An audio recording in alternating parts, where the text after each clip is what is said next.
Hey everyone, thanks for joining. We're just going to take another few seconds so everybody can come in from the waiting room.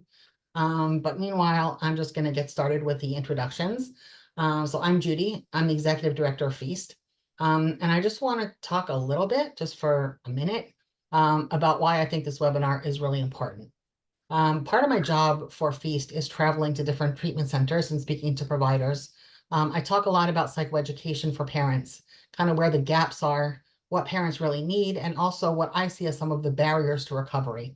And one of the big barriers to recovery that we definitely see in our community is that target weights are set too low.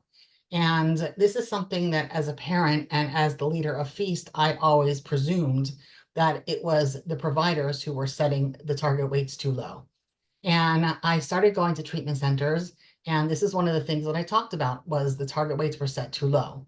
And time and time and time again, a room full of providers at many different treatment centers, some of them really exceptional treatment centers, told me that I had it backwards, that it wasn't the providers who weren't setting the goal weights too low. It was the parents who were forcing them to keep the goal weights too low. And, you hear this once or twice and you figure, okay, well, it's an anomaly, right? It was just this treatment center or this treatment team. But then I kept hearing it over and over and over again. And I came to realize that in our parent community, this actually really is an issue. Obviously not with everyone, but there are some parents who really struggle, and I really understand the struggle. We live in a society where there are such confusing messages about what's healthy and what's not healthy, and what to feed ourselves and our families and our kids. And, whether fat is a good thing or a bad thing, and how much weight is too much weight. And, I understand where it's coming from. And I also understand that it is a barrier to recovery, this mindset that parents sometimes have. So I wanted to bring in an expert to come and talk to us as parents about how we can further enable our kids' recovery when it comes to our perceptions on weight, fat, and food. So now I'd like to introduce you all to Dr. Timko. Thank you so much for being here with us today, and I look forward to hearing what you have to say. Oh, sorry, one more thing. I didn't do the housekeeping piece. Apologies. Basically, we keep cameras off, we keep microphones off. Please keep them off for the remainder of the webinar. And if you have a question for Dr. Timko, please put it in the chat. And I'm just going to ask you as a favor to me, don't chat each other publicly. If you want to chat each other, you're welcome to do that privately. But it gets really hard for me to moderate at the end of the webinar when there's a million things in the chat box and only a few of them are actually questions for Dr. Timko. So now I am done. Alex, you can start. All right, lovely. I am just going to share my screen.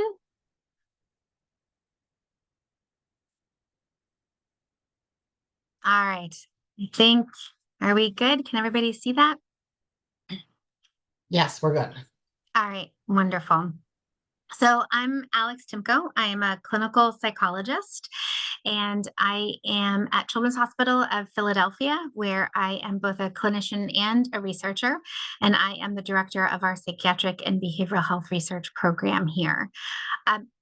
When it comes to working as a therapist, I've done a lot of different work. I am certified in family-based treatment. I used to work in our outpatient program, and now I work in our hospital setting. So I'm on our consultation and liaison service. So what that means is when a child or adolescent is hospitalized for medical stabilization, I'm the one who has the initial behavioral health consultation and contact with the families. Sometimes I'm the one who's actually diagnosing someone with an eating disorder. And I do a lot of psychoeducation and support of families while they're in the hospital and helping them figure out next steps. So today we're going to talk about the importance of weight gain, some barriers and facilitators. I'm hoping to ground the talk in some research and interweave some anecdotal experience that I have, and then finally the question and answers, which I'm really looking forward to. So one of the questions that I really want to deal with today is why we focus on weight first. And I know that, all of you are aware of this information, that malnutrition really just has a significant impact on the body across the board. We see an impact on the brain, we see an impact on the heart, hormones. It really just has this wide system-wide impact. And so the first thing that we do is try to reverse that impact of malnutrition. And I am having a hard time moving my slide forward. I'm so sorry. Hmm. Oh, there we go. Awesome. Sorry about that. So when we think about weight and gaining weight and reversing that malnutrition, I really think of weight as a marker of physical recovery. And so it is an easy way for me as a clinician, for you as parents to see are things moving in the right direction with increased weight gain, reversing all of those impacts of malnutrition, and we're getting closer and closer to physical recovery. And that's important because when we think about full remission, and getting kids to full recovery, we really have three different buckets. So we have physical recovery, we have behavioral recovery, and we have psychological recovery. And that physical recovery is getting to that healthy weight. We have an absence of physical symptoms that are associated with eating disorder behaviors, and we have a normalization of bodily function. And we know that getting the body physically better, weight is a key piece of that. It's not the only piece, but it's a really key piece. Behavioral recovery is that absence of eating disorder behaviors. We have flexibility in eating. We have flexibility in physical activity. We have flexibility when things change. When you have to rapidly switch what you want to do, we don't see any eating disorder behaviors at mealtime. It's just your kid's back to normal behaviors. And then psychological recovery is that improved self-esteem, interpersonal functioning, psychosocial functioning, being able to get to school, do all of those activities. And for kids who experience shape or weight concerns, they really don't have an outsized impact on their self-evaluation. And what's really important about these three buckets is that, here we go, it follows a pattern. And so behavioral recovery follows physical recovery, and psychological recovery follows behavioral recovery. So what I often tell parents is you can get like 95% there in all three areas, but if you don't get 100% physical recovery, it is going to be very hard to get 100% behavioral recovery and 100% psychological recovery. It really is like those dominoes falling. So that's initially why we focus so intently on the physical recovery, because we know that's necessary for everything else to come in line. And again, weight is a piece of that. So one of the things that I think is a struggle is some of that initial early weight gain. And we really focus on early rapid weight gain because we want to jumpstart this process. And so we know that early weight gain from the research is one of the best predictors of full weight restoration, which is a key part of that physical recovery. So it really sets the stage for remission. Rapid weight gain, from my perspective, helps you run that marathon faster. It is a marathon, it is not a sprint. But if you can get that early part done really quickly, then you can shift and focus on that behavioral and the psychological part. So when we think about that early rapid weight gain, it's often defined as 4 to 5 pounds in 4 weeks. I hear some people talk about it as 4 by 4. You really want to get those 4 pounds in 4 weeks. But if we look at the research, this really varies by study. And so this is a very busy slide, and I apologize because I normally don't cram this much information on here, but I thought it was really important to kind of get an idea of what all the different studies tell us about what that early weight gain is. And so the earliest study said that gaining about 2.88% of your ideal body weight by session 4 predicts remission. Other studies have said 6 pounds by session 3, 4 pounds by session 4, and just over 6 pounds by session 5. And then in a PHP, a partial program informed by FBT, it's 9 pounds in those 4 weeks, really predict better outcome. So this is a lot of variability, but all of it is saying that really getting some weight on early in treatment and rapidly can predict getting fully weight restored, which again is necessary for that full remission. So one of the problems with this is that when we think about, okay, so what are we talking about? We're talking about weight restored. A lot of the research uses ideal body weight, or what they call expected body weight. And this is the median body mass index, or MBMI. And MBMI is calculated using sex and age adjusted growth charts, because we know the biological girls and boys grow a little bit differently. And what is usually done is you look at someone's biological sex, their age, and their height, and you figure out what weight do they need to be at that 50th percentile, that median BMI. And then you use that to figure out what the goal weight is. And this is kind of what Judy had alluded to, where goal weights are maybe set a little bit too low. This is a nice standardized method to use for clinical trials, but it doesn't actually really translate very well to the real world setting because it doesn't take into account that individualized growth and weight history. And that's really the important thing. We want to get kids back on track with where they've been their whole lives, where they've been growing, where their body wants to be. So then we can talk about individualized expected body weight. And this is actually what we do here. It's what I've always done throughout my career is use this individualized expected body weight. And what that basically means is we look at growth curves. And we're really lucky in the United States because we do have a system where kids go every year to the pediatrician and they get, their weight checked, they get everything else checked. So we can look back for many kids at the growth curves. Not all countries do that. I have colleagues in Europe where kids don't go to the pediatrician, don't get checked, unless they're sick. And so it can be harder in those instances to really figure out where kids have been growing.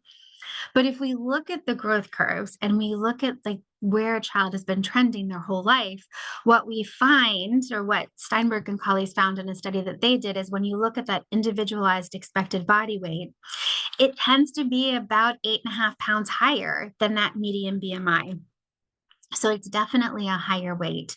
And what they also found is that adolescents need to gain about 9 pounds in about 6.5 weeks to reach that median BMI, but they need to gain 17.5 pounds in 14 weeks to reach that that individualized expected body weight. So we're talking about more weight that needs to be gained. So if we translate that into early rapid weight gain, we're really talking about trying to get kids really jump started it and get a lot of weight on as early as possible. And that can be a very daunting task. So really, it's just kind of remembering those goal weights informed by median BMI can be too low and can prevent full weight restoration. So really important to look at those growth curves. But I want to pause for a second and take a little detour because I'm talking about goal weight, ideal weight, expected body weight. I don't think this is the best term to talk about because I think what can happen, particularly for kids, but also for parents, is when we hear goal weight or ideal weight or expected weight, if you're given like a number or even a range, it's like, okay, that's it. We need to get to that number. And then we're there, like, we got it. But that's not really what we're talking about when we're talking about returning a child to a growth chart or to their growth curves. And I know that this is a message that F.E.A.S.T puts out there, is that kids are growing and changing. So their weight goal is going to change as they get taller. You can sort of ballpark about 5 pounds for every inch that someone grows. We know that kids need to continue to grow and gain weight into their early 20s. You're laying down bone, the brain is developing, the whole body is just really developing through those early 20s. So what I like to talk about is catch-up weight, because that's really what we're talking about initially, early in treatment. When we're talking about weight restoration, renourishment, we're trying to get them back on track and caught up with where they're supposed to be at that point in time so they can keep growing and gaining weight from there. So we're talking about getting caught up and then continuing. So I like to talk about it as catch-up weight because that's what we need to do. So catch-up weights can be surprising. And I think this might be where parents struggle sometimes. And I'm going to kind of walk you through sort of what I tend to see and why I think we might have some struggles around what those goal weights are. So this is a growth chart. And it's a little hard to read, but this is the 50th percentile there. So this is where that median BMI would be. If every kid lived at the median BMI, it wouldn't be the 50th percentile anymore. So we see kids who start at a higher weight, lose a lot, and come down closer to the 50th percentile. We see kids who are maybe between the 50th and the 60th who lose weight and go below. There's just a lot of patterns. But when you think about getting back, you can see here, this indicates between the 50 and the 85th percentile. That's a pretty big range. Compared to between the 10th and the 20th percentile, that's a smaller range. So if we're looking at growth charts, And we're talking about getting a child back on track. When we're talking about someone above the 50th percentile who's always lived their life there, needs to get back to that weight, there's a pretty big range. And different programs, different facilities will do it differently. Sometimes parents are given a weight, sometimes it's a weight range. But that big weight range that you see here, that can be daunting because that's a huge amount. That can sometimes be a 30-pound spread, and that's really overwhelming. And I think sometimes when you get that large spread, it can be easier to focus on the low end because that's a number, that's a goal, that's what we can reach, that's what we can reach easily. But really, we want to get kids caught up to where they need to be. So what we talk about is when you have a spread like this, whether it's a smaller spread or a larger spread, we go for the highest number. We go for the highest number because we really want that full physical recovery. And focusing on that highest number and headed towards that highest number, if everything is going fabulously and your child is fully physically recovered, behaviorally, psychologically looks amazing, and maybe it's a few pounds below that highest number, that's okay. It's easier, I think, for people to stop a little sooner than what they were expecting than to have an idea of, okay, I need to get to this low number, and then to realize, oh no, I still have like 10 or 15 more pounds to go. That's overwhelming. That's daunting. So aiming high and knowing that you can maybe stop a little bit beforehand, if that's what looks good, can sometimes be a little bit easier to wrap your brain around. So that is one of the things we always recommend is just to aim high and keep going. And we're going to evaluate physical, behavioral, psychological as we go. The other thing that can sometimes be easier to do, particularly in older kids, and I've done this with a number of families and it's worked really well, particularly for those going off to university, is if you look here, if someone is, 18, they're still going to be growing and gaining weight. So sometimes it makes sense that even for those 17, 18-year-olds, get them to where they need to be when they're in their early 20s. That's not going to hurt them. It's going to be great. They're going to be there. They can maintain, they learn how to be there. And then it's less of a worry when they go off in college or on their own. So we have this spread. And what's really important when we think about goal weights too is really thinking about where are we thinking a kid needs to go back to? And in some ways, I think this is the most important slide of the entire presentation. And this is work done by the team here at CHOP, led by Dr. Peoples. And when kids come into our program, one of the things we do in the clinical interview is we have parents and the adolescent kind of reflect on, when did all of this start? When did you start to notice things? And sometimes the parent or the adolescent knows, oh, it was around this time I started doing this, or parents can kind of think back and be like, yeah, now that I'm thinking about it, and now that we recognize that this is an issue, I can go back and I can recognize 6 months ago, 9 months ago, things started to happen. A lot of times what I hear is they were just trying to get healthy, move a little bit more, eat a little bit healthier. And that's when I started to notice those sort of, I just want to be healthy behaviors happening. So we kind of consider that this self-reporting time of an eating disorder. So this time point here. And if you look back retrospectively to when those behaviors started and when families present to treatment or even diagnosis for the first time, that can be an average of around 16 months. And sometimes this range actually can go up to 119 months in our sample. And this is a sample of about 130 adolescents whose charts that we reviewed in pretty intense detail. So this can be over a year from when things started to happen. And again, a lot of parents are kind of thinking back in time and recognizing this like retrospectively and in hindsight. So that's a pretty significant period of time. So oftentimes when we think about goal weights, parents and kids are thinking about getting them back to the weight they were when they started to notice these behaviors.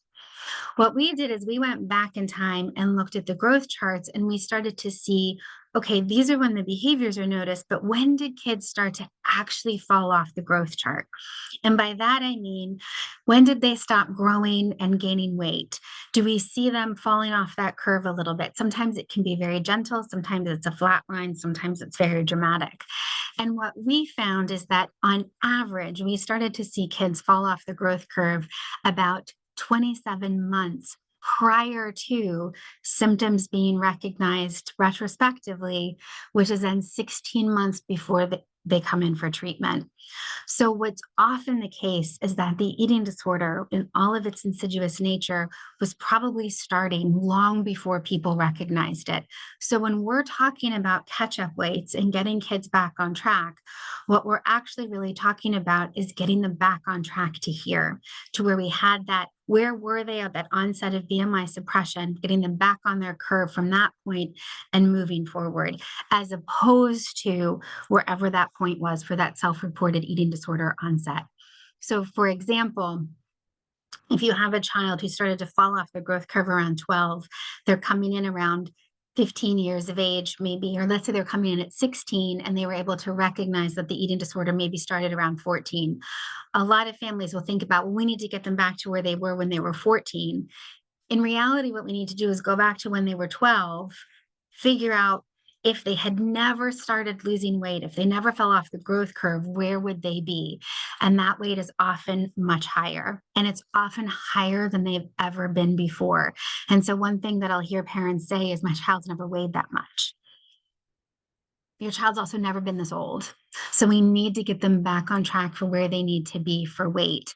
And I think sometimes this is where some of those struggles are between when the eating disorder was noticed and that time when it was probably already starting to happen. So the message here is that that catch up weight could be a lot higher than you think, because they might have started falling off that growth curve earlier than you think. And we really need to focus on that highest number. Where do we need to get them back to and head towards that highest number? And setting that higher number goal can sidestep that exhaustion that happens if it's like, oh my gosh, we need to do 10 more pounds or 15 more pounds, because you already had that baked in. You're already looking at that higher goal weight. So, what can really facilitate weight gain and getting to remission, in particular early on?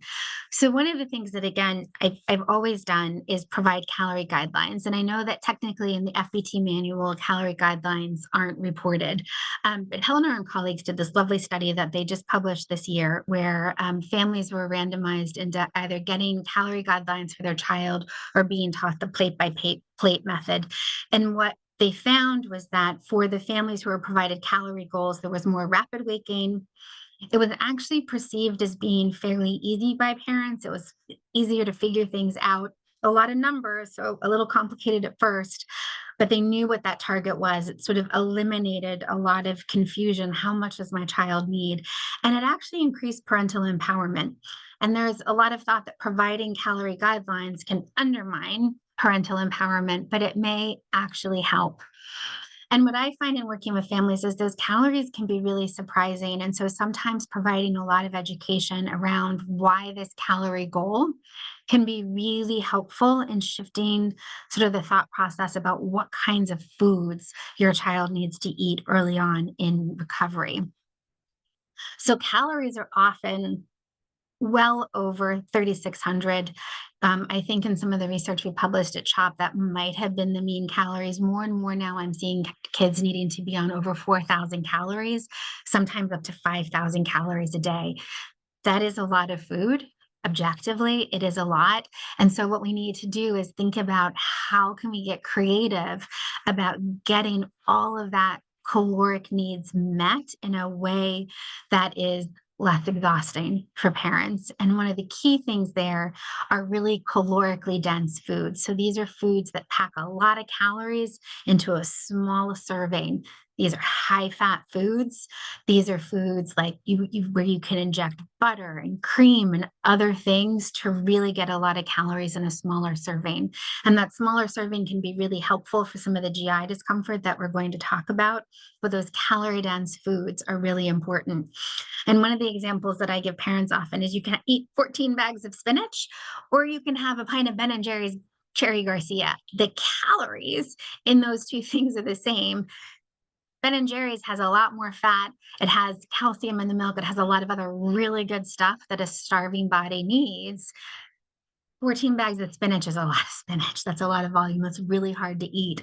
So really focusing on those calorie dense foods can be one way to get all those calories in to really facilitate that early weight gain. But it does require feeding your child foods that maybe aren't normal for the household. And that's something that I hear parents say a lot. We don't buy this kind of food. I've never done this kind of grocery shopping. I don't know how to do this. It's like I'm learning a whole new way to feed my child because these are just things we don't do. We try to be a really healthy eater, which is great. Everybody could use more fruits and vegetables, but right now, fruits and vegetables actually have fiber. They're going to take up a lot of space in the stomach, and it's going to be really uncomfortable. And fruits and vegetables aren't going to provide the calories and the fat that your child actually needs. So it really is that shift. And so in my experience, sometimes having those calorie goals early on can be really helpful in thinking about food a little bit differently. What I find too is that parents over time get really good at ballparking. So my hope is always that maybe the first few weeks you might be really focused on calories and looking at things. And then after a month or two, it's like, yep, I know this much is approximately this serving and it's got this many calories. So it's going to become more intuitive and it's not going to be quite so burdensome. Although I've worked with some parents over the years that have come up with the most amazing Excel files to track things, to make things easier for themselves. So the other thing that's really important to think about, not only are calorie dense foods a way to meet those calorie goals, but eating more calorically dense foods actually predicts greater weight restoration and remission. Some of the work that we've done have shown that kids who are fully weight restored and in remission, just looking great, parents are in agreement, treatment team is in agreement, those kids are more likely to choose calorically dense foods on their own to eat. So higher calorically dense foods predict better outcome. Likewise, higher fat intake predicts greater weight restoration and reduced relapse. So kids who have a higher fat intake and can eat those foods that are higher in fat are more likely to get fully weight restored and stay there. We know that after treatment stops, those first anywhere from 3 to 6 months are a really sensitive period for relapse.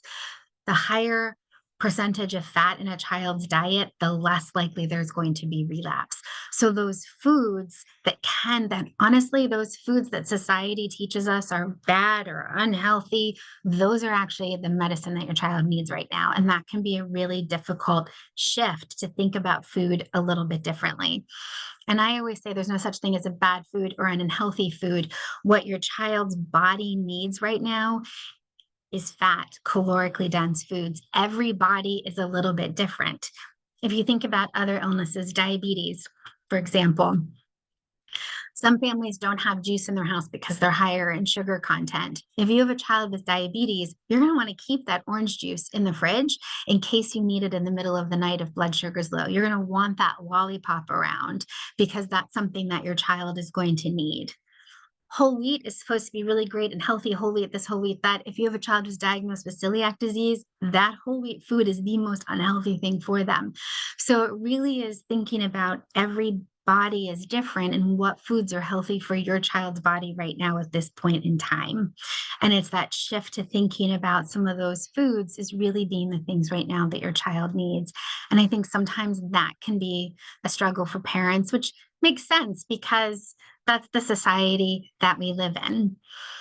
And that kind of leads me into what can get in the way of that early weight gain. And one of the biggest things I think is weight stigma and bias. But these are some other things: GI symptoms, caregiver exhaustion, and then concern for long-term physical and mental health. These are some of the things that we tend to see in our clinics.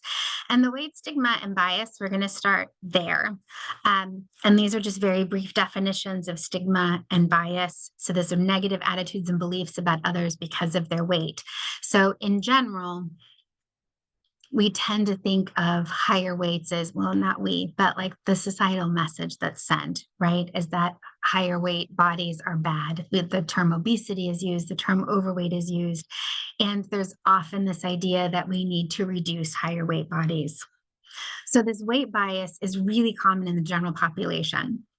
There's some studies that have been done across multiple countries where they measure weight bias and weight stigma in multiple ways. And it's common in the general public, and it is common across cultures and across countries.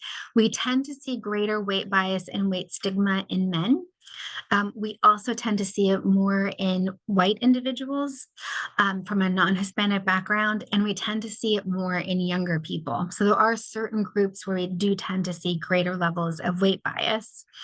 And that's significant because weight bias is associated with adverse health consequences. So people who experience weight bias can have greater anxiety, stress, depression, low self-esteem, negative body image. And this, I think, is where one of the concerns comes from when I talk to parents where they're really worried about a child who needs to go back to a higher weight, and they get worried about self-esteem and bullying and things like that. And we'll talk about that in a minute. But that is a very real worry that a lot of parents have, that sadly is probably rooted in reality just because of the society in which we live. But what we've also learned is that that weight stigma and concern about body size actually may have a larger impact on negative health outcomes than the body weight itself. So some of the negative health outcomes that we tend to associate with individuals in higher weight bodies, those may actually be more linked to stigma that someone experiences as opposed to weight. So that stigma piece can be the more harmful thing as opposed to the weight being the harmful thing. So that's the other piece that needs to happen for all of us, is really adjusting our ideas about what is an unhealthy weight. Because if a child is at a body weight where they've lived their lives, they're physically healthy, everything is looking good, they're going to school, they're hanging out with friends, then that's where they need to be. Even if that weight is at the 85th percentile, that's okay. That's where they need to be. So one of the things that, we often assume is that the weight bias may be because of healthcare providers. And indeed, weight bias is rampant in healthcare providers. And this is physicians, pediatricians, psychologists, social workers, dietitians, everybody. It's rampant in the healthcare profession. And there's data that says anywhere from, a third to 91% of pediatric health care providers exhibit some degree of weight bias. The good news is the vast majority of them recognize that there's weight bias, and over 60% want training to reduce weight bias. So we know our healthcare providers are actively trying to reduce this. However, they practice within a system that sometimes uses weight or BMI as a quality metric. So what this means is that if you have a child who technically falls into that overweight category, the healthcare system could potentially require that that be marked as a problem, and the pediatrician could be prompted to have a conversation with you about your child's weight. And in fact, some of the research that we've done has shown that in about 20% of families who have a child with an eating disorder, they acknowledge that a conversation with a healthcare provider was the thing that triggered the weight loss in their child that eventually led to an eating disorder. Pediatricians are also trained in a paradigm that's focused on higher weights as being bad. So they're trained to think about an obesity pandemic, which isn't really a thing, but that's what they're trained to think about. So we know that this weight bias in healthcare providers exists. Again, many of them want to change this. And that's important because about 91% of physicians also feel it's their role to assess and identify eating disorders. But they don't screen for an eating disorder unless it's the presenting problem or is raised by the patient, or for teenagers or children by the parent. So if you have any concern at all, you need to raise it with the pediatrician, because the pediatrician might not bring it up. As kids get older, they're typically screened for anxiety or depression in a primary care setting, but they're not screened for an eating disorder. Only 22% of pediatricians really feel comfortable following patients for eating disorder treatment, and 62% report needing more education in the early identification of eating disorders. And less than 20% of our residency programs offer training in eating disorders. So we need to provide more training for healthcare providers. And it's important as a parent to really advocate and push and ask questions. The lack of training in eating disorders, combined with that environment, sort of with the pervasive weight stigma, can lead to that really trusted medical provider not recognizing the eating disorder, where they're not concerned about weight loss, particularly if the child or adolescent doesn't identify body image concerns. And that can lead to not referring fast enough. And where it can be particularly problematic is bumps in shared care. And when you have mixed messages sent between the pediatrician and the treatment team. And that can sometimes bring on a reduced sense of urgency for parents, because if you have a pediatrician who's known your kid for the last 14 years saying it's okay, we don't want to get them to too high of a weight, and then you have the new treatment team saying nope, we got to go to that high end, that can create a lot of confusion. And sometimes parents are more inclined, obviously, to trust the provider that you've known for your child's whole life. And so sometimes that can also lead to a difficulty sort of shifting that mindset to those higher weights or those higher weight goals. And so having those really open conversations with the pediatrician and the treatment team, and ensuring that the pediatrician and the treatment team can talk, is really important. All right. So again, here the key message is really shifting the paradigm and beliefs about weight from what you may have learned and what society has told you. GI symptoms are also a key thing. I know all of you know this in your kids. So when you have a child who's starting the renourishment process, they often experience delayed gastric emptying, bloating, early satiety, acid reflux, maybe some involuntary vomiting, constipation, just that great discomfort. This can also lead to problems in that early weight gain. When that happens, kids are distressed. They're uncomfortable. They're in pain. None of us as parents ever want to see our kids suffer. So in these situations, sometimes what can be really difficult is to push those highly calorically dense foods, those foods high in fat, and to get to those calorie goals. And in order to reduce distress, sometimes it can be easier to say, okay, we'll eat less now, or we don't have to hit that high of a goal. We can be 500 calories short or 1,000 calories short today because it's so distressing. And that's something that's really hard as parents, is to see your child suffering and not do something to fix it. And it's really easy to fix it. We just don't ask them to eat quite as much, but that's just fixing the momentary distress, and it's not addressing that long-term distress. And so one of the really difficult things I think that parents can face, and us as providers can face, is getting to a place where we're okay seeing the child in pain and seeing the child uncomfortable, and really just modeling a tolerance of that distress and that calm confidence that it's going to be okay and we can get you through this, and still requiring all of the calories that are needed. I'm not really going to cover this slide. I'm noticing I'm getting short on time, but we do see some comorbidity with autoimmune disease, and that can just introduce another level of complexity when it comes to refeeding. So for example, if you have a child with Crohn's or celiac, that can get a little bit more difficult, but the same message is learning how to tolerate their distress and not being okay with the fact that they're unhappy, but being able to sit with that distress is a really important thing, which can be difficult because this is exhausting. So this is the other, what I think is a really important slide. Weight gain is a marathon, right? This takes a while. We saw in an earlier slide that kids could have fallen off their growth curve for like 3 or 4 years before we're finally trying to get them back on track. So what we did is we looked at data from, I think this is about 240 kids in our program, and we divided them into 2 groups. And this was just a quick shorthand for us. So good outcome we defined as weight restoration, so getting to 95% of their individualized goal weight by 6 months. And then a poorer outcome, and we had to define that as not reaching 95% of that goal weight, needing to go to a higher level of care or rehospitalization. So again, this was just a shorthand. That doesn't mean it's ultimately a poor outcome, but that was just a shorthand for what we needed to do for this analysis. And what I want to highlight here is this is week 4. So again, this is that week that's often identified as sort of a key point for early weight gain. You get those early 4 to 5 pounds on in this time period, and you're more likely to reach weight restoration. So these are from kids in a general clinic, not a clinical trial. These are kids who are seen in our clinic with FBT done in a sort of regular way. It's not looked at as being super adherent to the manual, but it is adherent to all the FBT principles. And what you can see is that the vast majority of kids gain about 14 pounds in those 4 weeks. And it's not until week 9 that we really start to see a difference. And if you go back to all of the studies that I had on that really busy slide, a lot of them will also acknowledge that week 9 is a really important time point.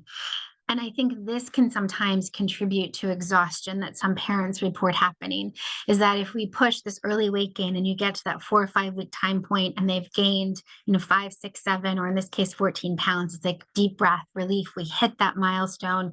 They're on track to have, getting to weight restoration.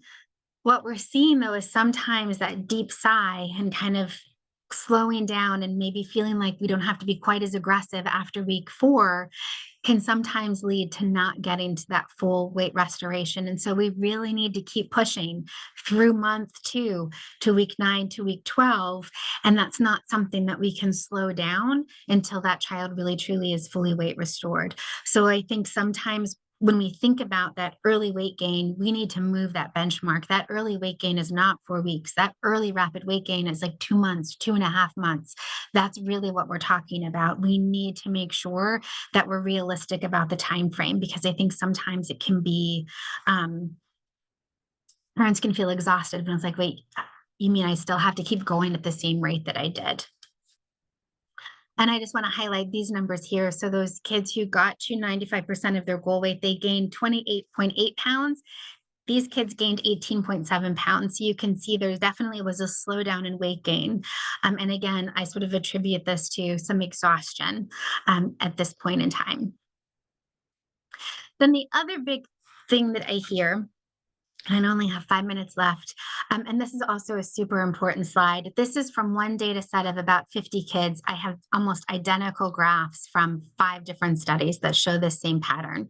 So one of the biggest things I hear from both providers and parents is if we make our child gain too much weight too quickly or go to that higher weight, they're going to be really distressed in their body. They're going to be really uncomfortable, and it's going to increase the likelihood of relapse. So first and foremost, as a clinician, if you have a clinician who's afraid to get your child to the weight that they need to be, change clinician. That clinician's afraid to do their job. Our goal is to support you into getting your child there. And if I'm scared to do it, then that's telegraphing to you that maybe this isn't a good place to go. So you need somebody who's on board with getting them back to where they need to be. And here I want to point out, this is using BMI Z-score. So this 0 right here, this is the 50th percentile. So you can see that a lot of these kids got above the 50th percentile. And you can see that they hit this 50th percentile by about, I'm going to say about a month and a half or so. And they are fully weight restored by around 4 months. And then they're tracking here. And this is higher than the 50th percentile. Over here, we have eating disorder cognitions as measured by the EDEQ. So this measures restriction and eating body shape and weight concerns. This green line is the average of all of them. This is what I use as the clinical cutoff. So this is 1.4. This is the average sort of global score for the general population who do not have an eating disorder. And what you see here is that as weight goes up, all of these things start to go down, and we are not directly targeting these cognitions in treatment. As weight goes up, restriction goes down dramatically. By 4 weeks here, it's because you guys are doing the work for them. They don't have the opportunity to restrict, but it is really down by 6 months. We see here that eating concerns are really down by 2 months, and we have a significant decrease in weight and shape concerns, and that overall global score is below the national average by 6 months. So it is a scary, scary thought, but we see that this goes down. It's very counterintuitive, but as weight goes up, these things go down. And super fast, because I only have 2 minutes left, I want to show this slide too. So there's a lot of concern about depression and anxiety, particularly since COVID. And a lot of families really want to bring that individual treatment on board more quickly to deal with that. This is in a sample of about 150 kids who received FBT in the outpatient clinic, not in a clinical trial. And what you can see here is that at baseline, this blue line are kids who were in the normal range for depression. The yellow or the orange, I'm sorry, are kids who are at risk for depression. And the gray is they're probably in the clinical range. They may have depression. And that's a baseline. 6 months later, you can see there is a significant reduction. The orange bar, that at-risk bar, is still a little high because that clinical bar has gone down. So kids are coming down from the clinical range of depression into the at-risk and coming more into the normal range. And we see the exact same thing with anxiety. So basically what this is telling us is with weight gain, we are seeing a decrease in depressive symptoms and a significant decrease in anxiety. So as weight is going up, depression and anxiety symptoms are going down. And that's really, really important because that weight gain, again, physical recovery comes before behavioral recovery, comes before psychological recovery. So, what I'm hoping is that in talking about this, I've sort of touched on these worries that we tend to hear of not wanting a child to overshoot. They're being asked to eat unhealthy food, never weighing that much before. Too high of a weight will increase body dissatisfaction. All of these things really can be addressed by gaining weight and that early weight gain and shifting how we think about the food that kids need. And then I'm just going to leave this up and not kind of go through it. If you haven't read it already, I highly recommend you read this study. I'm happy to share the full citation. That's Botanet et al. 2024. And this is adolescents' reflections on FBT and how they perceive change. And from this, I think the key message is having trusted family members and team members and really persevering in the face of distress. So learning how to get through that distress and having consistent and firm parental support with the message that there is no alternative but to recover. And so, with those fears of higher weights or different types of food, kind of keeping that behind closed doors if you're a little bit nervous about it, but really fostering acceptance and modeling distress tolerance to your child and demonstrating that this is okay and you've got them.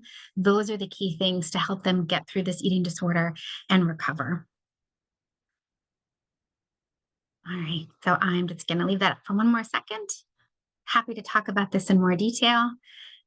And then that would be the end. And I think I hit right about 12:45. Yeah, perfect, perfect. So I'm going to go And ahead I and see that stop there's a sharing. lot of questions. So I'm gonna try, we'll try to get through as many as we can. So I'm asking a question here that we see on the forums all the time, and I know it's really a question that, preoccupies so many parents because we really don't know what to do, which is, what happens when in your family you have people who are at higher weights who should not necessarily be eating all these full fat foods, because as you talked about, every person has the foods that are healthy and unhealthy for them.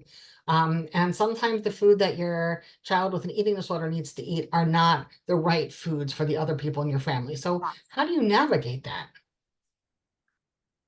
So, this might be maybe, I don't know how much I differ from some of the things that you guys talk about, but, I think there's ways that you can get creative around that. I don't know that you always have to eat the exact thing that your child is eating. So if you're making chicken for dinner, if I need to not eat a lot of really higher fat things for whatever health reason, I can have chicken that's been grilled and seasoned. It is yummy. And my child can have chicken that's grilled and seasoned. It's yummy with cream sauce on top.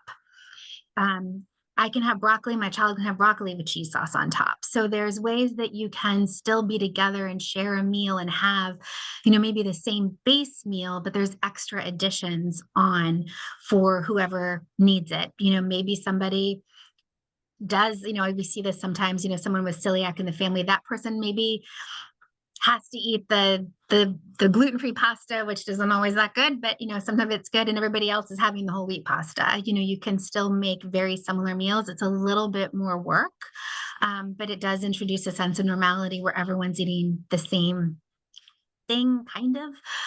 You can also sneak in extra fats and butter and things like that. So, your child's protein can be cooked in extra oil and yours isn't.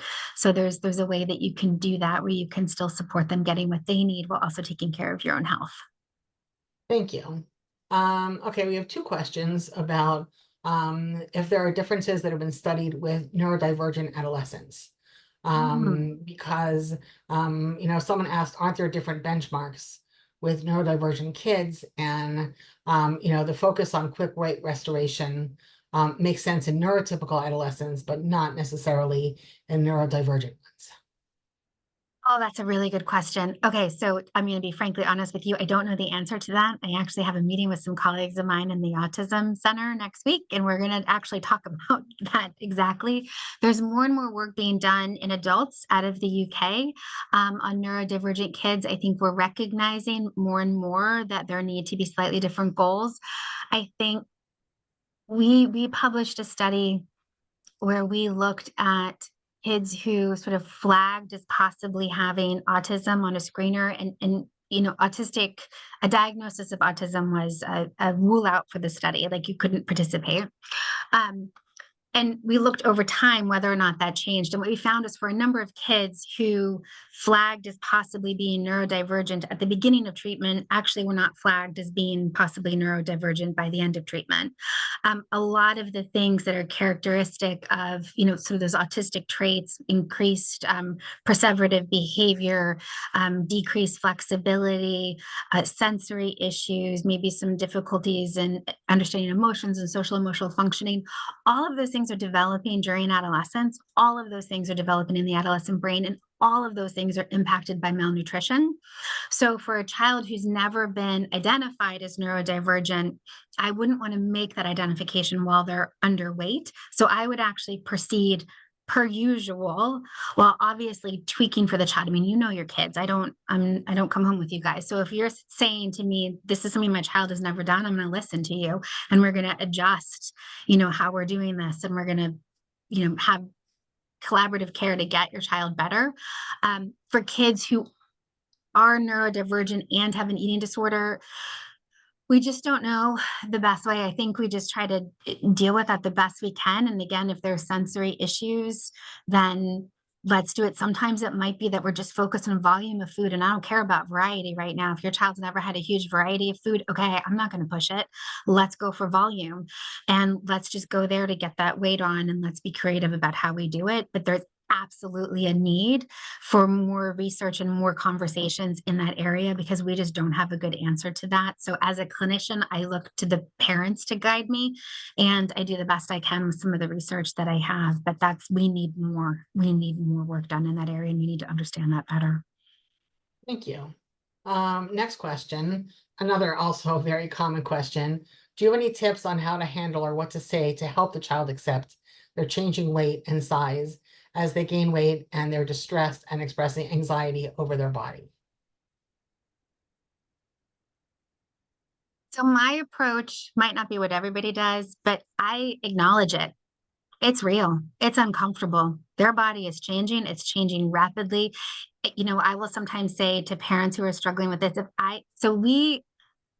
we ask for a 2 to 4 pound a week weight gain in our kids.